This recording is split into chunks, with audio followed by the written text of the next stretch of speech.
Hello there, very good evening. This is the weekend edition of Primetime News on TV1 for the news first where the people come first. I'm Martin Satyanesan. And I'm Razir Irfan. Before we move on with our bulletin, here's a look at your headlines for this evening. News first, headlines. Main sponsor. Durden's Hospital, dedicated to you.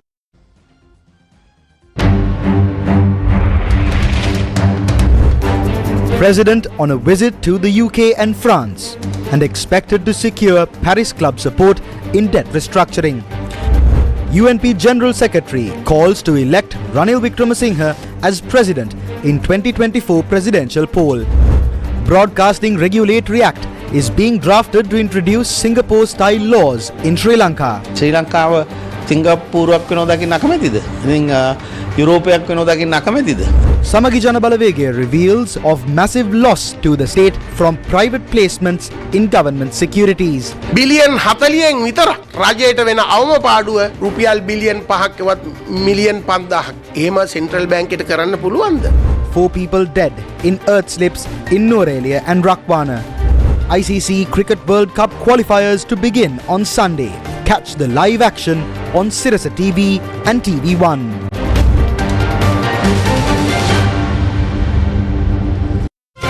News first, headlines. Main sponsor. Durden's Hospital, dedicated to you. Now on to your top story this evening. President Ranil Wickremesinghe left the island for an official visit to France and the United Kingdom earlier this morning. The president is to participate at the summit for a new global financing pact hosted by France.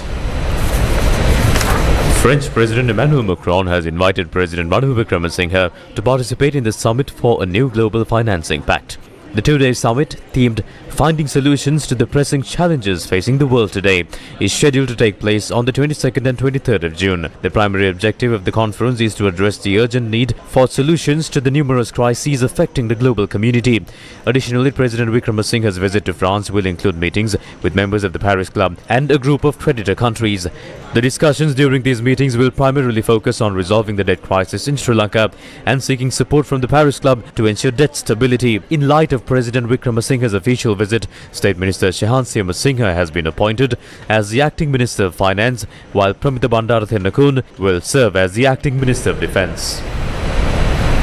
General Secretary of the United National Party, Palitha Range Bandara, says some factions accuse the government of becoming unstable to lead the country to a crisis again by highlighting disputes during party organising activities. He made these remarks while attending the United National Party meeting in Anuradhapura West yesterday. The president is continuing to rebuilding the country together with the leaders of other parties, including the Pohottuwa. Other parties are continuing their work as well, and when this happens, certain views are being expressed as well. Some are engaged in a mission to destabilize the government by saying that the government cannot continue. If the UNP falls, the entire country will follow. Every time the UNP is put down, the same thing happens to the country. The UNP is the only party that has the knowledge, ability and a goal. I invite you to rally and work as one to hand over the mandate to a leadership that can take this country forward.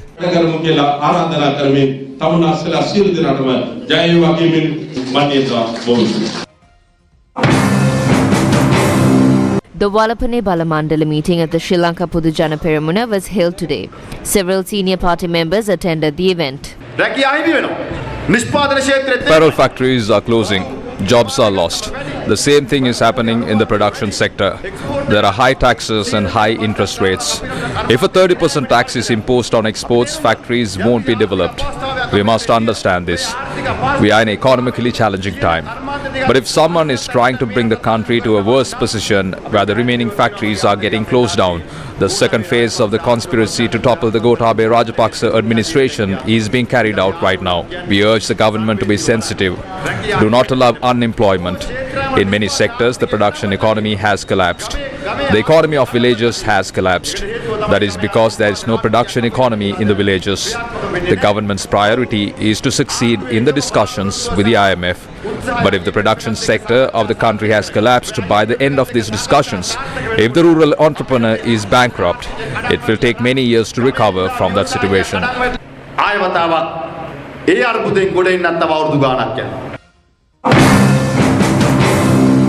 The National Freedom Front expressed the following views regarding the crisis situation between the SLPP and the UNP. A dispute has emerged between the corrupt Rajapaksa gang and the corrupt Wickramasinghe gang. These conflicts have arisen not because of politics or programs. These conflicts have arisen for posts and designations. What do the Rajapaksa cronies say? They say senior party members are left without ministries. The president says he can't give those to them, saying that if the Rajapaksa cronies get a hold of them, he would lose his standing. All this time they worshipped Ranil Wickramasinghe. Now they understand that these people cannot have ministries anymore. Just like humans can't live without oxygen, they can't live without ministries.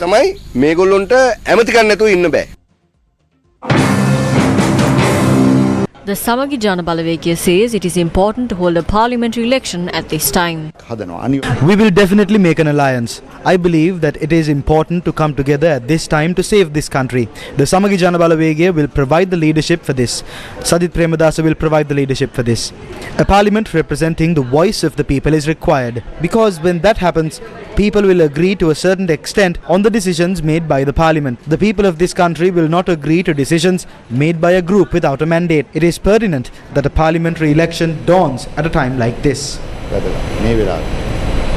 Chairman of the United National Party Vajra Abeyewardena says that the proposed Broadcasting Regulatory Commission is an introduction of law and regulations that exist in Singapore and Europe. He made these remarks after attending a party's meeting in Baddegama.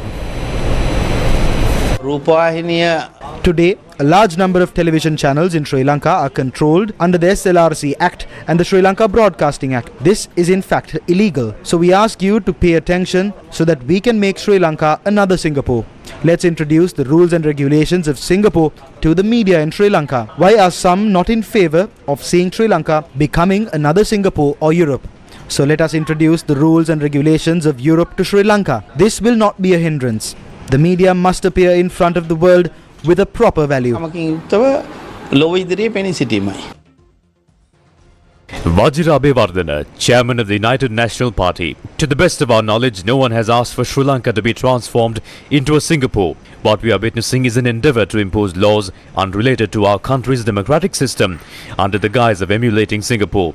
The citizens of Sri Lanka in the past, present and future want a Sri Lanka that is Sri Lanka. They simply desire a Sri Lanka that upholds their dignity, satisfies their basic necessities and facilitates a fulfilling life. Our people have longed for a life that befits a nation blessed with abundant natural resources and strategic geographic significance. Moreover, we are a nation that possesses considerable wealth. So who is responsible for our impoverishment? Who brought us to this destitute state? Please bear this in mind. Only the media has consistently championed the concerns of our citizens, whose lives are being gradually shattered by the corruption and deceit of certain politicians. Think of distress suffered by farmers who lacked fertilizer for cultivation, the anguish experienced by those unable to make ends meet, the sorrow of students deprived of their right to education, the heartbreak endured by parents unable to provide their children with regular meals. Consider the sorrow of struggling businesses that face daily disintegration. Only the media has voiced the grievances of all these factions, and only the media will continue to do so in the days to come. Thus, while it is crucial to rescue our nation from the clutches of such politicians, we must also ensure that the freedom of our people remains intact. Don't take this away from the people. Having been brought to such a state, the people of our country possess only the right to assert their freedom. We report, you decide. Speaking to the media yesterday, the Samagi Jana Balawekya revealed facts on major financial irregularities that occurred. මුන්නාන්සේලාට මතක ඇති 2015 පොහොට්ටුව කිව්වා. You remember that in 2015 the port was said the central bank was robbed. Here comes the central bank scandal again.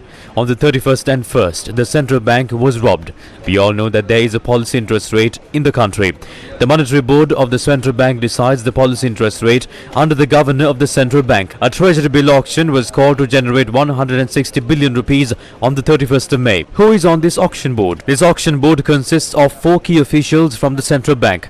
These people who decide the state financial policies purchased 160 billion worth treasury bills from the auction, where the weighted average value was 25.65%. In 2015, the central bank prohibited private placements. This means that if there are still any shortcomings, it cannot be bought. However, after Gotabaya Rajapaksa, this auction was changed such that private placements can be done again. Accordingly, after purchasing 160 billion under 25.65% weighted on the average value, the very next day 40 billion rupees worth of treasury bills are once again purchased on the 1st of January at the same weighted value. But on the 31st midnight, the policy interest rate of Sri Lanka was lowered by 2.5%. Doesn't the central bank governor himself know that this will be reduced by 2.5%? Afterwards, on the 7th, treasury bills were bought for another 23.4%. Why couldn't this be kept for another week? They know very well that on the 31st night, the interest rate would reduce by 2.5%. And they knowingly took bills worth 160 billion and another set of bills worth 40 billion rupees. Accordingly, the then Deputy Governor of the Central Bank, P. Samarasiri, said the minimum loss to the government from the 40 billion worth bills taken from that private placement is 5 billion rupees or 15 million rupees. Can the Central Bank do that? This is the money belonging to the people of the country. Therefore, as the Finance Minister of this country and as the President of the country, we ask President Ranil Wickremesinghe to immediately conduct an investigation through the Auditor General in this regard. Don't allow these kinds of deals, because even a grocery shopkeeper knows that they take a loan at 28% interest only for it to go down by 2.5%. But in this case, the CBSL governor did not know. Deputy governors did not know. We would like to ask the Finance Minister and President Ranil Wickremesinghe why such deals are allowed to happen. අපි මුදල් අමාත්‍යාංශයත් බාර ඒ වගේම මහා බැංකුව බාර රනිල් වික්‍රමසිංහ කියන මුදල් ඇමතිවරයා සහ ජනාධිපතිවරයාගෙන් අහනවා. A group of civil organizations, political representatives, lawyers and others expressed their objections regarding the proposed Broadcasting Regulatory Commission. This is the response of the United Teachers Service Union to the government's attempt to suppress the media. They think they are Hitlers. Just like in Hitler's time, they want a society that is framed by what they say and only listens to that. When they try to build a tame society like this, the progressive people will rise up. We have experienced this in the past. The people removed an executive president, and that is why they think that these people need to be tamed. This is why they are bringing in the Broadcasting Regulatory Act. They do not have any intent to create a sphere of mass communication in the country. The government is attempting to create a country ruled by a dictatorial regime. The All Ceylon State Employees Union says a president who was not elected by the people has no right to enforce dissent. ஊடகங்களை அடக்குவதற்கும் மக்கள் போராட்டங்கள் வெடிக்கும் பொழுது They are ready to suppress the media and control the people's struggle, and to do so the government is preparing to bring anti-terrorism acts and various other laws. We strongly condemn this. Today the people of our small country suffer even from shortages of food. In such an atmosphere, the president is preparing to bring laws in parliament to control the media. We protest against it. It should be remembered that if he behaves in such an arbitrary manner, what happened to former President Gotabaya Rajapaksa will happen to him too. I would like to remind that Ranil, who was not elected by the people, has no right to enforce dissent. உரிமை இல்லை என்பதை நாங்கள் வலியுறுத்திக் கொண்டோம். Speaking to the media today, the second generation expressed the following views regarding the media and the privatization of the country's economic centers. Throughout history, the ruler tried to suppress the people and media, and we saw his intolerance against opposing opinions directed against him. Are the current laws not enough to regulate the media? It's humorous that he says media is a threat to national security. How is the media a threat to national security? Politicians are the ones who have threatened national security. They are the ones who are now making decisions that undermine national security. Through companies like Sri Lanka Telecom, cronies will attempt to loot. Resources related to fuel are to be privatized. They are threatening the media by selling the economic assets that affect the national security of the country.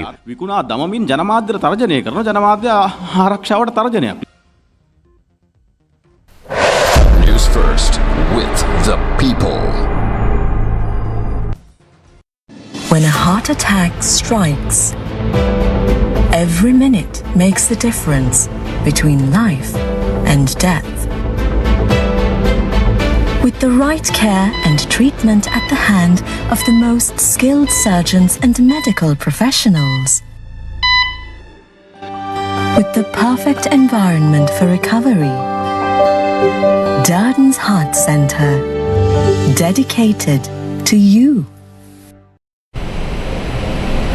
4 people have died due to landslides in Nuwara and Rakwana. Police said that 2 people were injured in an incident and are currently receiving treatment at hospital. A collapse took place at a gem mine located in the Obudakandadola Reserve in Rakwana around 11:30 p.m. last night. During the incident, some workers were inside the mine. A few of them were buried beneath the soil. The villagers came to their aid and managed to rescue those trapped underground. The individuals who were freed were subsequently taken to the Rakwana Regional Hospital for treatment. However, 2 of them could not survive their injuries and passed away shortly after. The deceased individuals were 2 gem miners aged 45 and 48 residing in Storkare and Rakwana Madampe estate. The 2 other gem miners who sustained injuries in the accident are currently undergoing treatment at the Kahavatta hospital. According to Achini Pratibha, the Divisional Secretary of Godakavela, the incident occurred during an unauthorized mining operation.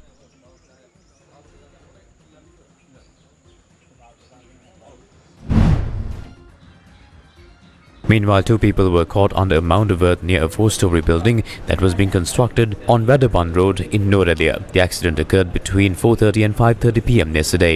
The 2 individuals were engaging in mixing concrete near a 25-foot high pile of earth which was excavated to construct a side wall for the building. It took approximately an hour to free the victims who were trapped underground, but unfortunately they had already passed away. The deceased individuals were 2 residents of Alpitia, Valihenagol, aged 23 and 43.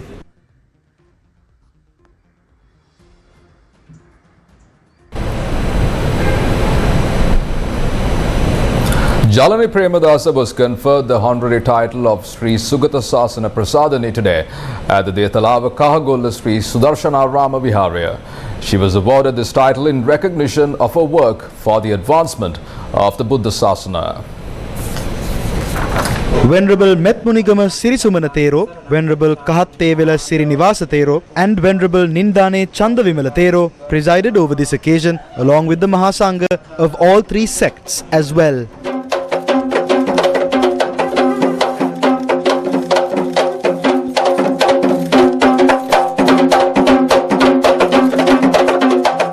Nayanawasala Tilaka was presented with the position of Bus Nayaka of the Diyatalava Kahagolla Sri Sudarshana Rama Viharya as well.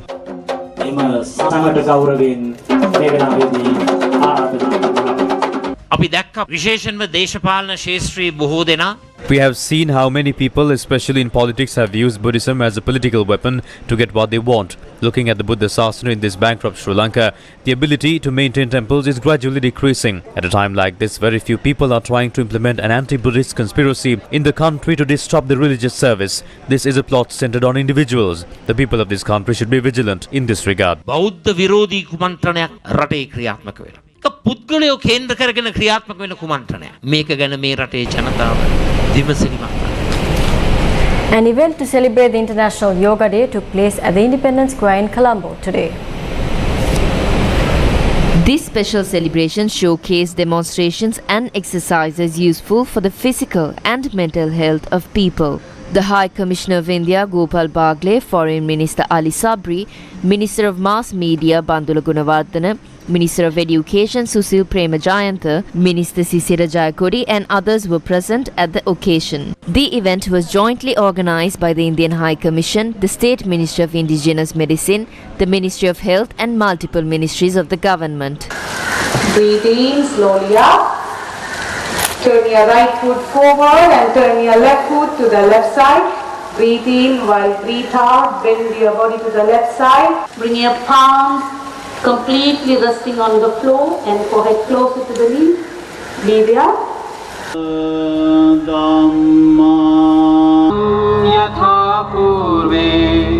And peace.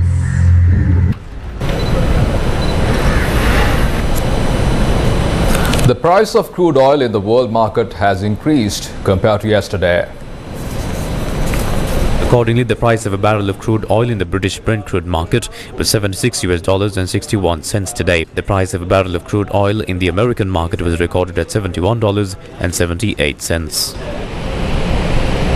A group of fishermen had shown journalists on how illegal fishing is taking place in Bulletin.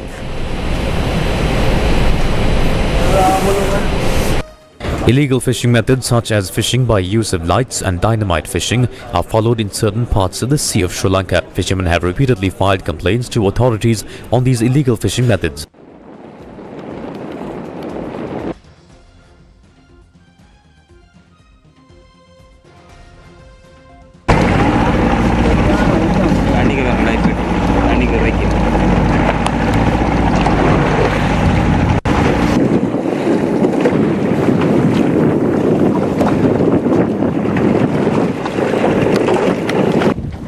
Close to about 100 fishing boats were fishing by use of lights. Every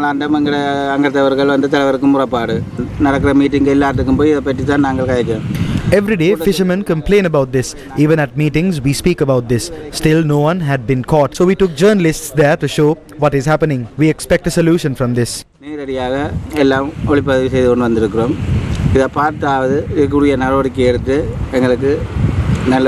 Former Navy Commander retired Admiral Pial de Silva says although awareness programs are being carried out, dynamite fishing continues to take place widely. Most destructive impact is caused by the dynamite fishing. It's happening in the eastern part, northwestern part, southern part widely. I request from these people not to do such things because a single explosion will cause a serious damage to the entire marine life. From algae to the big fish, everything dies. It's very unique thing, so they don't understand it's happening widely. Mr. Behman Pestanji, the managing director of Abans PLC, has passed away.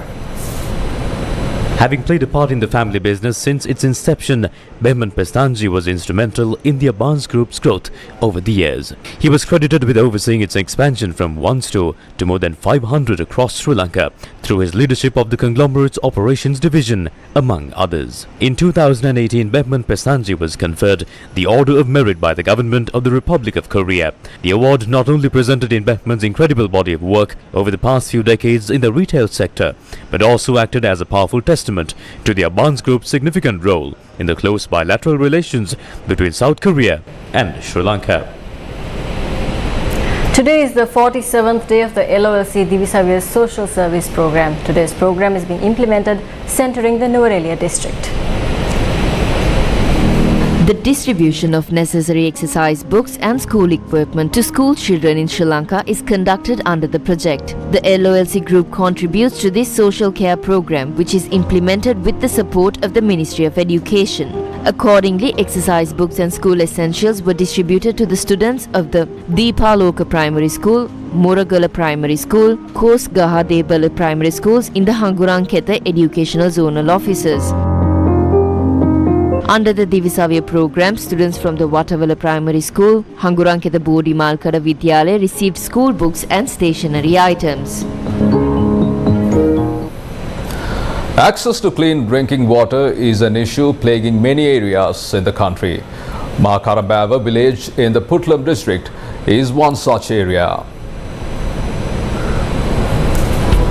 In the Karulagasweva Divisional Secretariat of the Puttalam district, more than 530 families live in this village.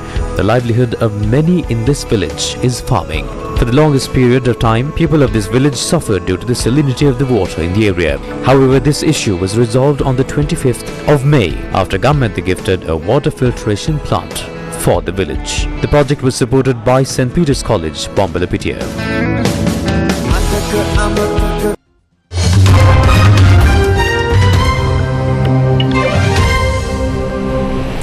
Vladimir Putin has said Russia has already stationed a first batch of tactical nuclear weapons in Belarus. He said they would only be used if Russia's territory or state was threatened. Tactical nuclear weapons are small nuclear warheads and delivery systems intended for use on the battlefield or for a limited strike. They are designed to destroy enemy targets in a specific area without causing widespread radioactive fallout. The US government says there is no indication the Kremlin plans to use nuclear weapons to attack Ukraine. US Secretary of State Anthony Blinken said, quote, "We don't see any indications that Russia is preparing to use a nuclear weapon," unquote. Belarus is a key Russian ally and served as a launchpad for Putin's full-scale invasion of Ukraine in February last year. Putin said transferring the tactical nuclear warheads would be completed by the end of the summer. Answering questions after a speech at the St. Petersburg International Economic Forum, Russia's president said that the move was about, quote, "containment and to remind anyone thinking of inflicting a strategic defeat on us," unquote. 9 crew members have been arrested for people smuggling after a packed vessel sank in the Mediterranean on Wednesday, killing dozens of people as human rights campaigners accuse Greek authorities of neglecting those on board. The UN Human Rights Office said up to 500 people are still missing from a migrant boat that sank off Greece. The Greek Coast Guard said 9 Egyptian nationals aged between 20 and 40 were also arrested on suspicion of setting up a criminal organization, manslaughter by negligence, exposure to danger, and causing a shipwreck. The boat was traveling from the coastal city of Tobruk in Libya to Italy when it capsized off the coast of Greece. At least 78 people have died and some reports said up to 750 people were on board. Coast Guard officials told CNN the arrests were made after 2 days of interrogations at the southern Greek port city of Kalamata, where 104 shipwreck survivors were temporarily being sheltered. Of those survivors, 71 arrived at a registration facility outside Athens on Friday. Authorities said they cross-referenced survivors' testimonies to determine the exact role of the 9 arrested. They are expected to appear before a local magistrate on Monday.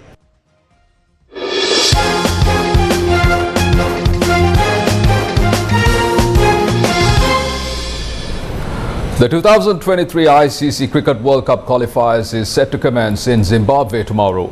Cricket fans around the country can tune into Cricket World Cup qualifiers through Sirasa TV and TV1. 10 teams will participate in the tournament, divided in 2 groups, Group A and Group B. Group A consists of teams from Nepal, the Netherlands, the USA, West Indies and the host country Zimbabwe. Group B includes Sri Lanka, Ireland, Oman, Scotland and the United Arab Emirates. The tournament will kick off with matches between Nepal and Zimbabwe, as well as West Indies and the USA taking place tomorrow. These initial matches will be held in Harare, Zimbabwe, starting at 12:30 noon local time. Sri Lanka's first match will take place on the following Sunday against the United Arab Emirates.